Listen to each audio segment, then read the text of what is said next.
Okay, now we're getting back to the rendering the second time, using the exact same writing from before, and still if you can't read it, it will be in the description. Okay, so let's go back from where I left off the last time. Now, I'm so happy I was able to go back and fix everything that irked me.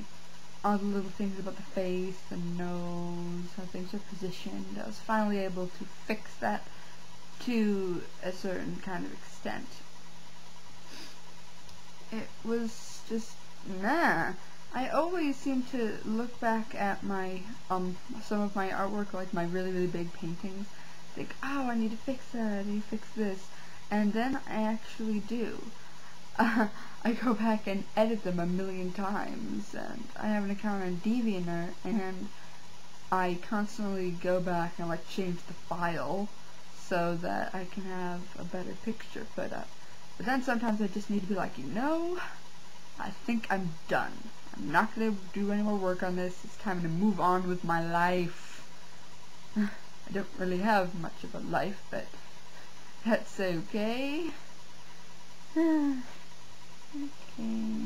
so doing a bit on the eye here. When I got back into doing this picture, it was really bothersome, because I felt that I couldn't really do things the exact way that I was able to before. Like, oh, I looked at it and figured, oh, I know how to do this, I know how to do that, I can fix this and that, but when I finally got to it, I was like, oh no, it's not working, why is it not looking that good? And there's a problem with the tablet, it wouldn't let me like fix the opacity meter, but I got it to work. It just reminded me of my last podcast thingy, saying that if things suck in the beginning, as long as you work harder on it, it should get better.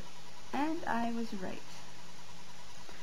The nose is really made me go grrr about how I couldn't seem to get it to work right, but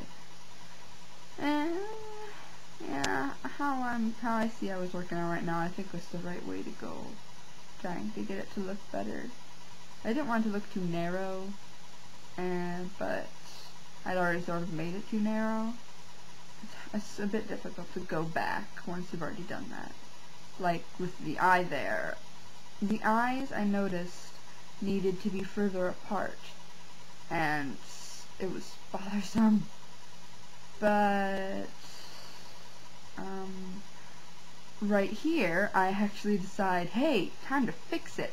I copied all of those layers, made a new one, and then look, lassoed the eye, and used my best friend free transform, and it was immediately solved. And I put it up on a high feather count so that it doesn't have this like big pixely blotch where the eye used to be. And look, it already has more of a likeness to the kitty, so that was good. And now getting onto the ear, because I was like, you know, that ear is not at a correct angle. It needs to be higher up. So I thought, it's time to work on it. I've already worked a decent amount on everything else. And, like, unlike sort of how I did it with the last video, most of my renderings kind of like working on, like, a bunch of different things, all the different places. Mainly for this ear, I only worked on this. You did see me work on the forehead a bit, but mainly working on the ear. I did that once with a little puppy rendering that I did. If you look on like Google Images and you find a little puppy resting its head on a cell phone, I did a rendering of that, and one of the paws I left for the very last moment and focused like all of my energy and whatnot on that, because everything else was pretty finished. Now this isn't, the rest of it isn't pretty finished though, like the paws still need to work, and the back of it still needs some work, but I felt like doing the ear, so I did it. With artists, artists just need to go with what they want to do, otherwise their art probably isn't going to turn out that good. Looking back on it now, I'm getting so much happier with how it's going, except for the nose. I think it was just the eye and the part of the face below the left eye that was bothering me so much. And that's smoothened out now. I really don't like painting noses. I just don't. And this, the nose was not just because it was narrow, it was just really bothersome to me the whole entire time. I guess every artist has some kind of thing that they do not like to draw or paint or like do. Like, some people may not like drawing feet, for example. I know that I hate drawing feet. Not only do they often turn out ugly, but they're really, really hard. They're harder than hands or like any other part of the body that I can think of possibly ever drawing.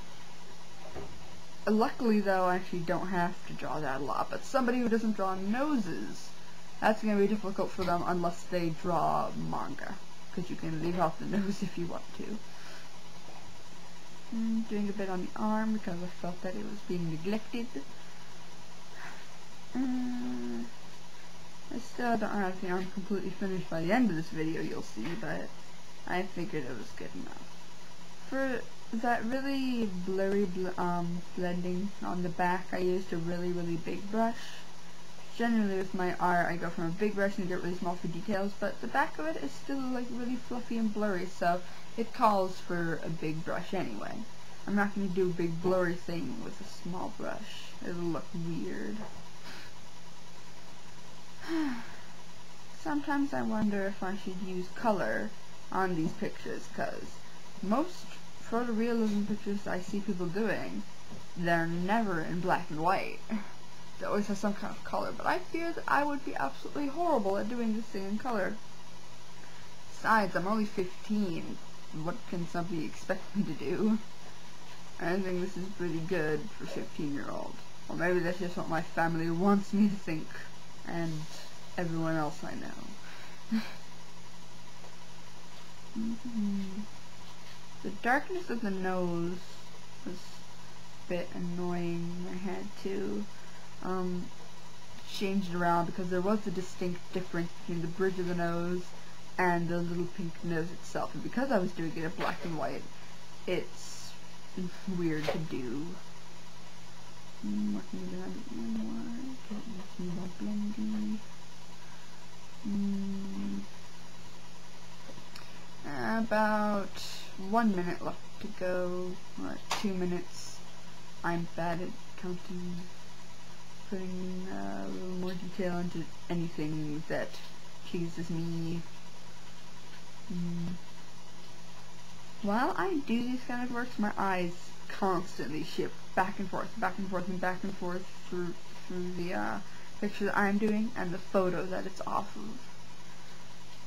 Then, like, if it's in a pretty good alignment, then I can see all the differences in how mine is and how the actual photo is, and that's how I can get it to be pretty good. And that right there, switching through the layers, is me checking on my progress, because I really like doing that. I really like looking at how it was before I decided to create a new layer of all the combined layers and work on it. And I was like, oh yeah, it looks like the kitten instead of some freaky cat doodle that has no right being in this video. That paw looks a bit too bright when I actually look at it in my picture, but then I have to remember. But it looks really, really, really bright in the photo anyway, so that works. Little paw. Paws are so cute. But I'm glad that we have opposable thumbs. I would not trade my opposable thumbs for paws any day, because then I couldn't do art. Well, okay, it's done. There's my little kitty. I hope you liked the video. Bye bye.